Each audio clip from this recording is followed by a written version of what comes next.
During Operation Sindoor, on 10th of May, Pakistan had used unarmed drones and loitering munitions.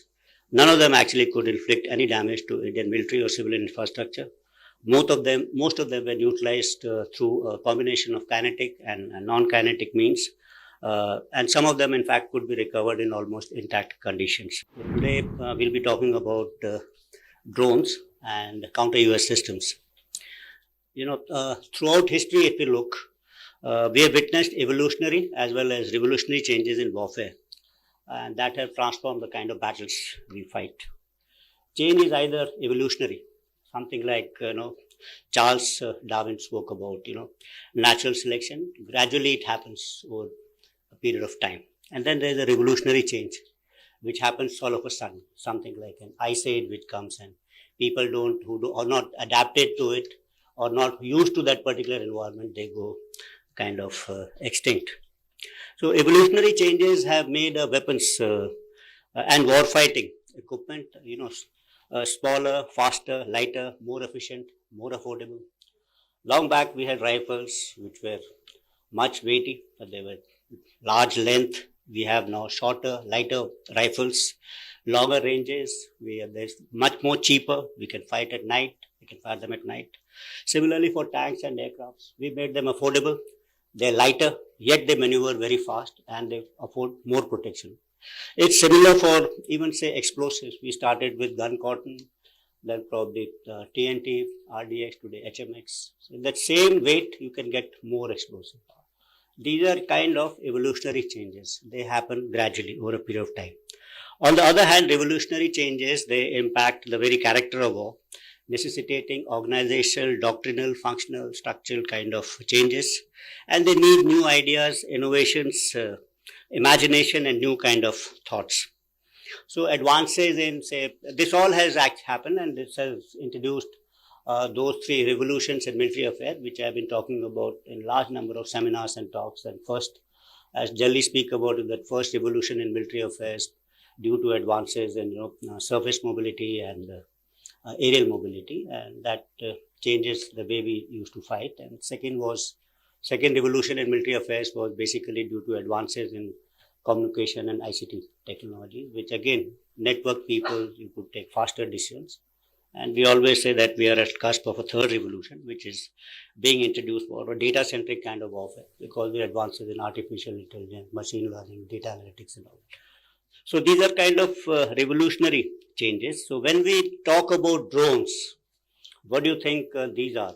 They are introducing kind of evolutionary change or a revolutionary change in warfare. I think their development is kind of evolutionary, but their employment has been very, very revolutionary as far as warfare is concerned. Initially, the development was for small applications, limited ranges, restricted payloads.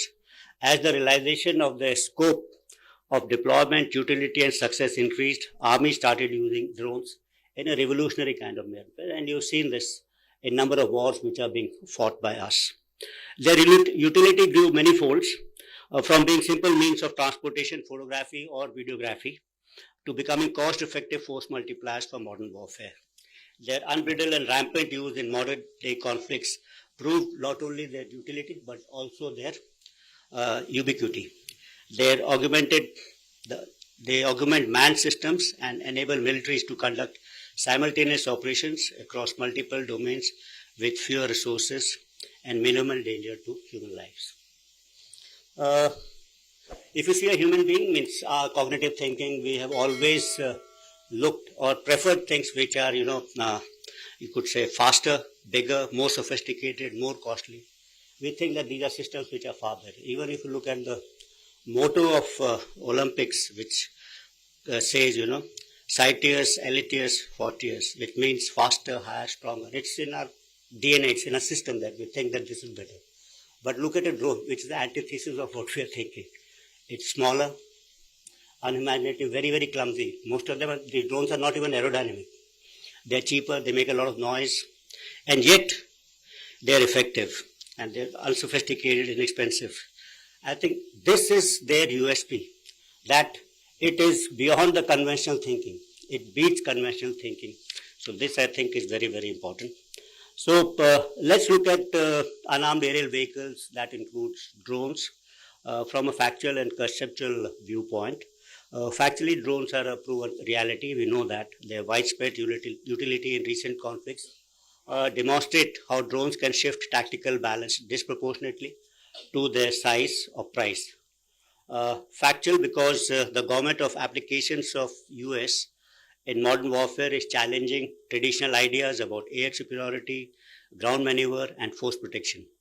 Swarm tactics, autonomous and intelligent operations, MUMT, asymmetric drone warfare are making large platforms vulnerable and driving militaries to rethink the conceptual aspects of air doctrines, development of a counter US system, and adaptive rules of engagement. So in the conceptual realm, if you look, we always thought that airspace was one. It was kind of indivisible. And it's there where manned aircrafts traditionally dominated battlefield. So this used to be there till about 18 kilometers or 60,000 feet or so. But the introduction of, say, ballistic missiles, hypersonic weapons, that is cruise as well as glide, has opened up that upper space. And we always say that today airspace also includes near space. So that's one way. But you look at the bottom side of it, at the lowest space, which is below 50 meters. Now this is getting congested, and this requires a special kind of a treatment and understanding, because this is where most of the combat is taking place when we talk about these drones. So the need of the hour is to develop capabilities to harness this lower airspace gainfully through utilization of force multipliers like US systems, and at the same time dissuade the adversary from doing so by developing a robust counter-US systems. During Operation Sindoor on 10th of May, Pakistan had used unarmed drones and loitering munitions. None of them actually could inflict any damage to Indian military or civilian infrastructure. Most of them were utilized through a combination of kinetic and non-kinetic means. And some of them, in fact, could be recovered in almost intact conditions. We need to focus on combat in future in this particular lower airspace. The ability of to use LEO satellites for control of USS, enhance communication and navigation services, and increase the range and functionality of drones manifold. Conventional drones that work on principles of line of sight data link are limited in range and capabilities. Let's now talk about counter US system and a counter US grid. As drones and autonomous systems become the choice of weapons for targeting, developing counter US systems to protect our critical infrastructure and military assets assumes importance. Counter US operations are extremely complicated. Detecting, identifying, tracking, and neutralizing drones involves creation of a counter US grid that must be capable of integrating and networking multiple technologies such as radars, sensors, jammers, as well as directed energy weapons. The effectiveness of this architecture will hinge upon seamless coordination and integration across air defense networks, civil aviation, regulators, and local command and control structures to avoid gaps, fratricide, and operational blind spots. The modern counter-US system grid is not only about technology, it's about fusing disparate assets into a resilient, adaptive ecosystem that can dynamically respond to the evolving aerial threats in a contested lower airspace. Let's switch on to Atmanirbharta of both this drones and counter-US systems. Operation Sindoor has showed us as to why indigenously developed counter-US systems and counter-US systems built for our terrain and our needs are crucial. We cannot rely on imported niche technology that are crucial for our offensive and defensive missions. We must invent and build and safeguard ourselves. Dependence on foreign technologies weakens our preparedness, limits our ability to scale up production, results in shortfall of critical spares for sustenance and round-the-clock availability. Another important aspect of this capability is that foreign weapons and sensors, their capabilities are known to all, and adversaries can predict our tactics and doctrinal concepts based on the capabilities of this particular system. So you may have today on very modern aircrafts, air-to-air missiles, so say ranges are known to us, so are they known to the adversaries also. And the moment if they are imported, then obviously the adversary can keep out of those dangers and develop tactics accordingly. So this becomes a severe limitation. But if you are developing systems which you are own, their capabilities are not known to the enemy, and that may add an element of surprise when actually you're face to face in the initial encounters at least. So when we design, make, and innovate at home, we secure our secrets, cut costs, retain the initiative to scale up production, and maintain around-the-clock readiness. Our Honorable Raksha Mantri has rightly said that Atmanirbharta is not a choice, it's part of a duty. In warfare, you cannot win with yesterday's weapon systems in today's warfare. In fact, today's warfare has to be fought with tomorrow's technology. And happy to note that this workshop is deliberating on crucial issues for Indianization and improvement in existing US and counter-US capabilities. I would like all of you during the day's deliberation to focus on a few things. First, I think, is increased impetus on defense R&D to deliver next generation of solutions. Then encourage modular, upgradable design so that new technology payloads, AI modules, EW technology can be integrated quickly. Develop standardized open architecture for plug-and-play modules for effective counter-US, both for kinetic and non-kinetic systems.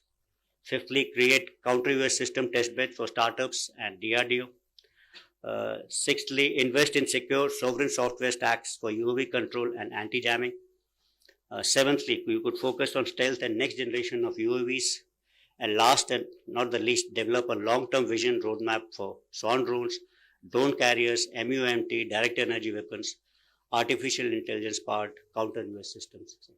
And so, towards the conclusion, I would say that this one-day workshop being organized by the Office of Scientific Advisor to CISC in collaboration with CENJOS is a much-needed steps towards evolving strategy to make India self-reliant and future-ready in counter-US and US technologies. I'm also very happy to note that the exhibition is being organized on the sidelines of this workshop to provide an opportunity to the industries to showcase their products to the users.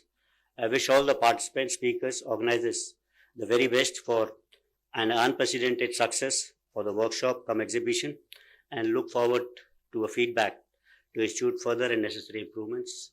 Then I will have a small little submission. This third particular session, I believe, can be renamed as Challenges in Indianization of UAV Components, rather than talking about problems envisaged by users to the use of imported components in the UAV. That would not be a correct kind of a message. Thank you, ladies and gentlemen, for a very, very patient hearing. Thank you.